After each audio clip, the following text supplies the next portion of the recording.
Hello everyone.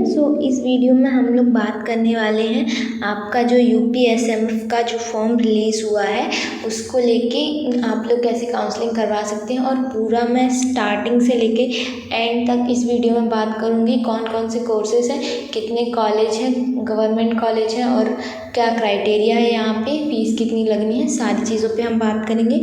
तो सबसे पहले आपका जो प्रोस्पेक्टस रिलीज़ हुआ है पैरामेडिकल कोर्सेज़ के लिए उसी के अकॉर्डिंग हम लोग बात करेंगे। और हाँ, सबसे पहले और सबसे ज़्यादा इम्पॉर्टेंट, इसमें आपकी फ़ीस जो है वो 19,000 दी गई है, लेकिन फ़ीस आपकी 43,000 लगेगी, क्योंकि पिछली बार जिन स्टूडेंट्स ने एडमिशन लिए थे उनसे इतनी ही फ़ीस लगी थी और इस बार भी उतनी ही फ़ीस लगेगी। प्रोस्पेक्टस में हालांकि 19,000 दिया है, बट उतना नहीं लगता है स्टूडेंट से। पहले तो आपसे काउंसलिंग के टाइम पे लगता है 19,000, उसके बाद आपसे जब आप कॉलेज में एडमिशन लेने जाओगे तब आपसे 19,000 लगेगा और 5,000 जो है वो आपकी काउंसलिंग फ़ीस लगती है। तो इस टाइप से आपका जो एवरेज आता है 43K लग जाती है। तो इस चीज़ को लेके बाद में मत बोलिएगा कि 19,000 है। तो यहाँ पे लिखा है, इसलिए मैं ये चीज़ आपको पहले से क्लियर करके बता रही हूँ ताकि आप लोग बाद में ना बोलें, ठीक है। तो सबसे पहले यहाँ पे आपका जो फॉर्म रिलीज़ हुआ है उसके लिए फ़ीस देख लीजिए। जो फ़ीस है आपकी ये नॉन रिफंडेबल है, मतलब आप जो फॉर्म के लिए फ़ीस भरेंगे वो आपको रिफ़ंड नहीं की जाएगी, भले ही आपको कॉलेज मिले या ना मिले। तो सबसे पहले फ़र्स्ट काउंसलिंग में जो आपकी फ़ीस लगेगी, काउंसलिंग को मिला के, फॉर्म को मिला के आपकी 1,500 रुपये फ़ीस है। उसके बाद आपकी जो सेकेंड काउंसलिंग के लिए, अगर आप सेकेंड काउंसलिंग में पार्टिसिपेट करेंगे तो आपसे फिर 500 रुपये और एक्स्ट्रा लगेंगे। और ये अगर आप जैसे फर्स्ट राउंड में तो आपका ये फॉर्म को मिला के और काउंसलिंग को मिला के 1,500 रुपये है। अगर आप सेकेंड राउंड में पार्टिसिपेट करेंगे तो आपसे 500 रुपये और लगेंगे। जैसे जैसे आप काउंसलिंग में पार्टिसिपेट करते जाएंगे आपकी ये 500 फ़ीस हर काउंसलिंग में लगेगी आपसे, फर्स्ट राउंड को छोड़ के, ठीक है। और ये जो फ़ीस है आपकी 1,500 रुपये, ये सारे स्टूडेंट्स के लिए है, मतलब OBC SC जनरल कोई भी कैटेगरी से आप हों, ठीक है। उसके बाद यहाँ पे दिया गया है कि जो भी स्टूडेंट्स फिजिक्स केमिस्ट्री बायोलॉजी या फिर फिजिक्स केमिस्ट्री मैथ से है वो लोग इस फॉर्म के लिए अप्लाई कर सकते हैं, ठीक है। उसके बाद ये जो फॉर्म है इसमें आपकी 10th की मार्कशीट और 12th की मार्कशीट दोनों को मिला के एक मेरिट लिस्ट बनाई जाएगी। उसके अकॉर्डिंग यहाँ पे आपको कॉलेज अलॉट होगा, मतलब आपकी रैंक के हिसाब से आपकी जो मेरिट लिस्ट बनेगी उसके अकॉर्डिंग, ठीक है। और इसको फॉर्म को फिल करने के लिए आपकी जो एज है वो 17 ईयर्स होनी चाहिए, मतलब 31 दिसंबर 2007 आपकी 31 दिसंबर के बाद की है अगर आपकी एज तो ठीक है, आपका हो जाएगा एडमिशन 31 दिसंबर से पहले की, मैंने उल्टा बोल दिया है, 31 दिसंबर। और ये 31 दिसंबर 2024 से पहले की होनी चाहिए, ठीक है। इससे पहले आप 17 ईयर्स के होने चाहिए, ठीक है। इसके बाद आपका यहाँ पे आरक्षण यानी कि रिजर्वेशन के लिए दिया है, तो SC के लिए आपका 21% है, ST के लिए 2% है एंड OBC के लिए 27% है और जो EWS है उसके लिए 10% है। और फिर जो अलग से है जैसे कि PWD कैंडिडेट्स के लिए 5% है, FF के लिए जो फ्रीडम फाइटर्स होते हैं उनके लिए 2% है और एक्स आर्मी मैन के लिए 1% है, ठीक है। और यहाँ पे आपका दिया गया है कि आपका जो सर्टिफिकेट होगा EWS का हो या फिर OBC का हो वो 1 अप्रैल 2024 के बाद का ही होना चाहिए, उससे पहले का होगा तो वो रिजेक्ट कर दिया जाएगा, वो मान्य नहीं होगा, ठीक है।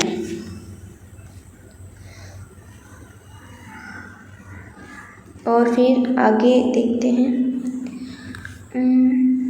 ये आप लोग एक बार खुद से भी पढ़ लीजिएगा प्रोस्पेक्टस, जिससे कि जो चीज़ें मुझसे छूट जाए बाई चांस। वैसे तो मैं सारा कवर कर दे रही हूँ, जो ये भी इम्पॉर्टेंट है, जो भी जानना चाहिए आप लोग के लिए, बाकी आप लोग भी इसको एक बार खुद से पढ़ लीजिएगा, ठीक है, फॉर्म भरने से पहले। फिर यहाँ पे आपका पूरा प्रोसेस दिया है कि आप ऑनलाइन कैसे अप्लाई कर सकते हैं।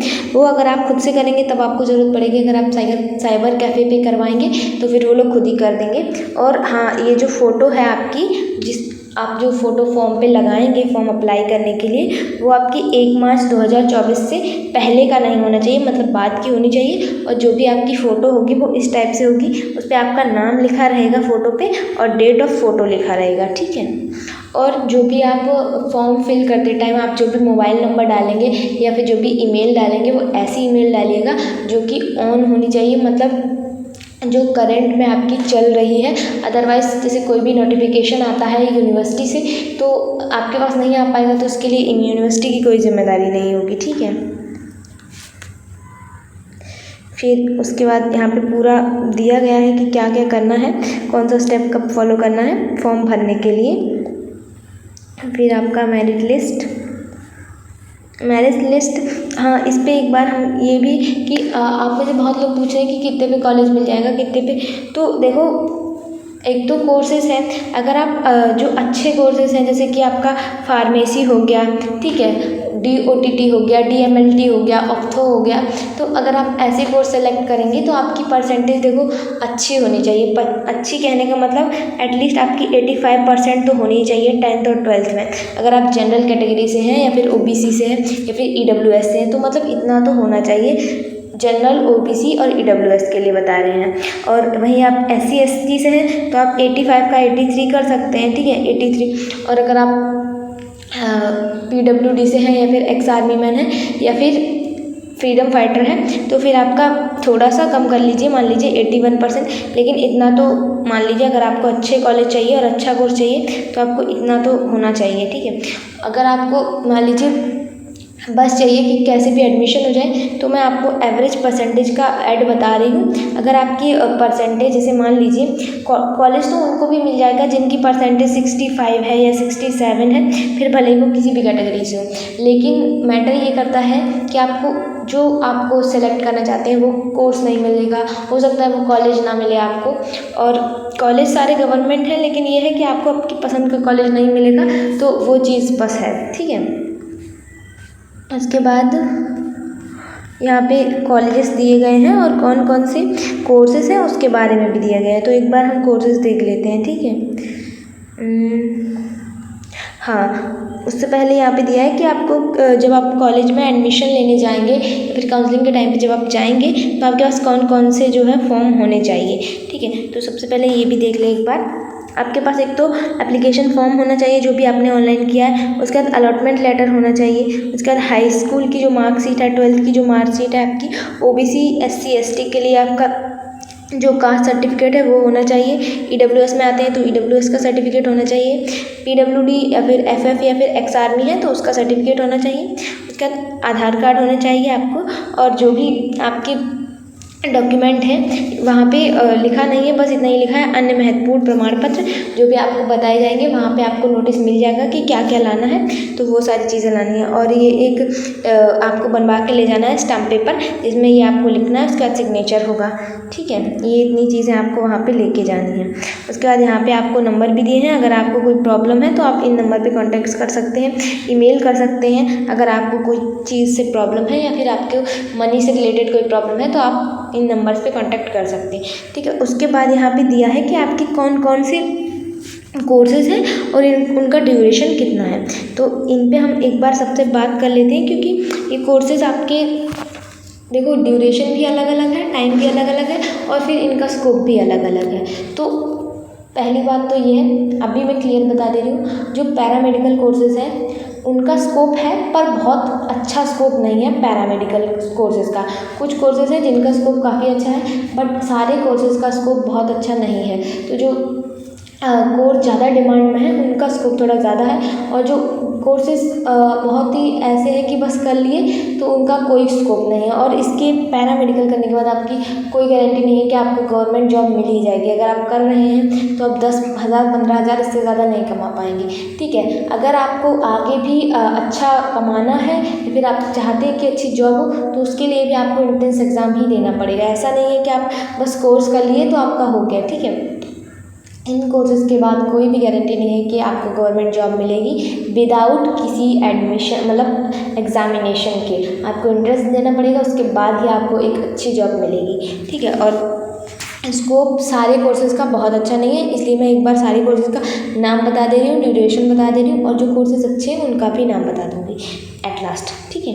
तो सबसे पहले आपका जो कोर्स है, सबसे पहले certificate in emergency and trauma care assistant, तो ये कोर्स है आपका 6 मंथ का। और यहाँ पे आपकी जो सीटें हैं वो 50 हैं, ठीक है। फिर उसके बाद डिप्लोमा इन एनेस्थीसिया है, तो diploma in anaesthesia care technician critical care, इसकी 305 सीटें हैं और ये 2 साल का कोर्स है। उसके बाद आपका BCG टेक्नीशियन और ट्यूबरकुलोसिस, इसके लिए आपकी 55 सीट्स हैं और ये 2 साल का कोर्स है। फिर उसके बाद आता है आपका diploma in blood transfusion technician, ये भी 2 साल का कोर्स है, 148 सीट्स है इसकी। फिर आता है बर्न एंड प्लास्टिक सर्जरी, ये भी 2 साल का कोर्स है। फिर आपका आता है CSSD टेक्नीशियन, ये 2 साल का कोर्स है, इसकी आपके लिए 25 सीट्स हैं, ठीक है। उसके बाद CT स्कैन टेक्नीशियन 2 साल का कोर्स है। कार्डियोलॉजी टेक्नीशियन 2 साल का कोर्स है। डायलिसिस टेक्नीशियन 2 साल का कोर्स है और उसकी 373 सीटें हैं। फिर emergency and trauma care technician, ये भी 2 साल का है आपका। हॉस्पिटल एंड डोमिसिलियरी केयर असिस्टेंट 1 साल का है। हॉस्पिटल रिकॉर्ड कीपिंग 1 साल का है। लैब टेक्नीशियन, इसकी सीट्स है आपकी 1270 और ये 2 साल का कोर्स है। फिर MRI टेक्नीशियन, ये भी 2 साल का कोर्स है, 183 सीटें हैं इसकी। इसके बाद न्यूनेटल केयर टेक्नीशियन 2 साल का कोर्स है। OT टेक्नीशियन 2 साल का कोर्स है, इसकी सीट्स हैं 758। उसके बाद ऑक्यूपेशनल थेरेपी, ये आपका 2 साल का कोर्स है, उसकी 45 सीट्स हैं। फिर आता है डिप्लोमा इन ऑप्थेल्मिक असिस्टेंट 2 साल का कोर्स है। ऑप्टोमेट्री का भी 2 साल का कोर्स है। ऑर्थोपेडिक एंड प्लास्टर टेक्नीशियन, इसका भी 2 साल का कोर्स है। ऑर्थोटिक एंड प्रोस्थेटिक टेक्नीशियन 2 साल का कोर्स है। फार्मेसी ये 3 साल का कोर्स है, उसकी 300 सीटें हैं।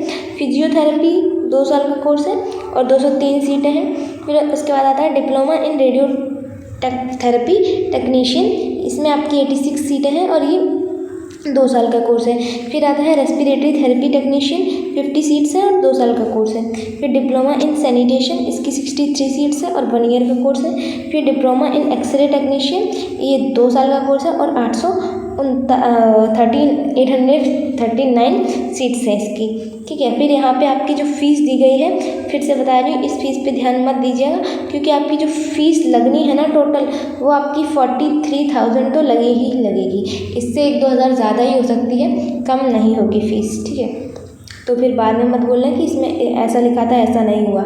और अभी मैं आपको बता रही हूँ जो अच्छे कोर्सेज हैं। तो सबसे पहले जो आपका अच्छा कोर्स है वो आता है फार्मेसी। अभी पिछले साल इसका जो एडमिशन हुआ था वो हुआ था आपका पॉलीटेक्निक से, लेकिन इस बार फिर से इसको मेरिट लिस्ट में ऐड कर दिया है। तो फार्मेसी एक अच्छा कोर्स है। उसके बाद आप कर सकते हैं लैब टेक्नीशियन। लैब टेक्नीशियन भी एक अच्छा कोर्स है, इसका भी अच्छा स्कोप है। उसके बाद आता है आपका लैब टेक्नीशियन, उसके बाद OT टेक्नीशियन भी सही है, अच्छा कोर्स है। उसके बाद आपका आता है कार्डियोलॉजी टेक्नीशियन, ये भी अच्छा है। डायलिसिस टेक्नीशियन और ये जो emergency and trauma care technician है, इसकी भी काफ़ी डिमांड है। फिर उसके बाद आप कर सकते हैं ऑप्थेल्मिक असिस्टेंट, ये भी सही है आपका। और अभी फिजियोथेरेपी और रेडियो टेक्नीशियन, इनकी थोड़ी ज़्यादा मांग है। तो ये जो 4-5 अच्छे कोर्सेज हैं, ये मैंने आपको नाम बता दिए हैं। बाकी आप अपने अकॉर्डिंग सेलेक्ट कर सकते हैं जो आपको ज़्यादा अच्छा लग रहा हो, ठीक है। उसके बाद आपके कॉलेजेस कौन कौन से हैं और उनमें कितनी सीट्स हैं, ये भी देख लीजिए। सबसे पहले आपका जो बहराइच का कॉलेज है, यहाँ पे 30 सीट्स हैं इमरजेंसी और ट्रॉमा केयर के लिए। फिर बहराइच में लैब टेक्नीशियन के लिए भी सीट्स हैं 30। Neonatal care and technician 30 seats हैं।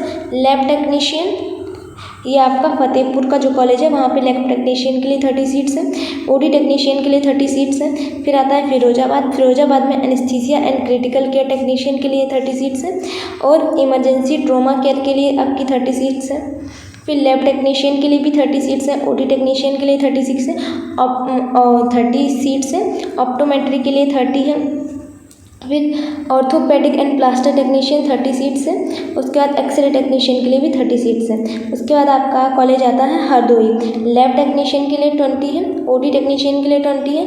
ऑप्टोमेट्री के लिए 20 है। उसके बाद जौनपुर का कॉलेज आता है। लैब टेक्नीशियन के लिए 40 सीट है यहाँ पे। OT टेक्नीशियन के लिए 10 सीट है। एक्सरे टेक्नीशियन के लिए भी 10 सीट है। उसके बाद आपका जो प्रतापगढ़ का कॉलेज है वो आता है, यहाँ पे लैब टेक्नीशियन के लिए 20 सीट है। उसके बाद OT टेक्नीशियन के लिए भी 20 सीट है और एक्सरे टेक्नीशियन के लिए भी 20 सीट है। फिर आपका आता है सिद्धार्थनगर का जो कॉलेज है यहाँ पे हॉस्पिटल रिकॉर्ड कीपिंग के लिए 30 सीट्स हैं। हालांकि ये कोर्स ज़्यादा पुराना नहीं है और बहुत ज़्यादा स्कोप भी नहीं है इसका, लेकिन फिर भी देख लीजिए दिया गया है। तो सिद्धार्थ नगर का जो कॉलेज है उसमें ओटी टेक्नीशियन के लिए 30 सीट है। फिर आपका बीआरडी गोरखपुर आता है। क्रिटिकल केयर एंड एनेस्थीसिया के लिए 30 सीट्स हैं। बर्न एंड प्लास्टिक सर्जरी के लिए 30 सीट्स हैं यहाँ पे। कार्डियोलॉजी टेक्नीशियन के लिए 30 सीट्स हैं। डायलिसिस के लिए 30 है। लैब टेक्नीशियन के लिए 100 सीट्स हैं। उसके बाद न्यूनेटल केयर के लिए 30 सीट्स हैं। ओटी के लिए 30 सीट्स हैं। Gorakhpur orthopaedic and plaster technician, इसके लिए भी 30 सीट्स हैं। उसका रेडियोथेरेपी टेक्नीशियन 10 सीट है यहाँ पे, और एक्सरे टेक्नीशियन के लिए 38 सीट्स हैं। उसके बाद आता है आपका राम मनोहर लोहिया कॉलेज, यहाँ पे कार्डियोलॉजी टेक्नीशियन के लिए 30 सीट्स हैं। और डिप्लोमा इन डायलिसिस टेक्नीशियन 30 है। लैब टेक्नीशियन के लिए 25 है। ओटी टेक्नीशियन के लिए 30 सीट्स हैं। रेडियोथेरेपी टेक्नीशियन के लिए 13 सीट्स हैं। उसके बाद एक्सरे टेक्नीशियन के लिए 38 सीट्स हैं। फिर आता है आपका जीएसवीएम कानपुर, तो यहाँ पे इमरजेंसी एंड ट्रोमा केयर के लिए 50 है। एनेस्थीसिया एंड क्रिटिकल केयर के लिए 50 है। Audio and speech therapy technician 25 है। और फिर डिप्लोमा इन वैक्सीन के लिए यहाँ पे 25 है। डिप्लोमा ब्लड ट्रांसफ्यूजन 25 है। बर्न एंड प्लास्टिक सर्जरी के लिए भी 25 है। फिर उसके बाद CSSD टेक्नीशियन के लिए भी 25 है। कार्डियोलॉजी टेक्नीशियन के लिए 50 है। फिर आता है आपका गवर्नमेंट मेडिकल कॉलेज जालौन। यहाँ पे आपकी एनेस्थीसिया और क्रिटिकल केयर के लिए 25 सीट्स हैं। उसके बाद डिप्लोमा इन लैब टेक्नीशियन के लिए 25 है। ओटी टेक्नीशियन के लिए भी 25 सीट्स हैं। ऑप्टोमेट्री के लिए 25 है। ऑर्थोपेडिक एंड प्लास्टर टेक्नीशियन के लिए 25 सीट्स हैं। और फिजियोथेरेपी के लिए 25 सीट्स हैं। एक्सरे टेक्नीशियन के लिए भी 25 सीट्स हैं। तो ये था आपके जालौन के कॉलेज का। बाकी कॉलेजेस का अगर मैं एक एक बताऊँगी तो अभी वीडियो बहुत लंबा हो रहा है, तो मैं उतना ज़्यादा टाइम आप लोग को वेस्ट नहीं करना चाहती। अब मैं आपको जो कॉलेजेस हैं टॉप के, मैं वो बता दे रही हूँ। फिर आप अपने अकॉर्डिंग जब काउंसलिंग होगी तब भी एक वीडियो मतलब मिल जाएगा, आपको पता चल जाएगा कि काउंसलिंग होने वाली है या फिर काउंसलिंग हो रही है अभी। तो उसके लिए मैं बता दे रही हूँ आपको जो भी टॉप के कॉलेजेस हैं, फिर आप अपने अकॉर्डिंग सेलेक्ट कर लेना अपनी सिटी के अकॉर्डिंग, जहाँ पे आपको कंफर्टेबल लगे। तो सबसे पहले आपका जो फर्स्ट नंबर पे कॉलेज आता है, भले ही आप BSc नर्सिंग के लिए चूज़ करो या फिर पैरामेडिकल के लिए, जो अच्छा कॉलेज है वो है आपका सबसे पहले KGMU है। उसके बाद आप RML रख सकते हो अपनी चॉइस के अकॉर्डिंग। देन आपका आता है UPUMS सैफई। उसके बाद आपका कन्नौज का कॉलेज काफ़ी अच्छा है पैरामेडिकल को लेके, कन्नौज का जो कॉलेज है। उसके बाद आपका GSVM आता है। उसके बाद आपका BRD गोरखपुर भी अच्छा कॉलेज है, मतलब पैरामेडिकल के लिए बता रही हूँ। तो ये कॉलेजेस जो थे ये काफ़ी अच्छे कॉलेज हैं, टॉप कॉलेजेस हैं।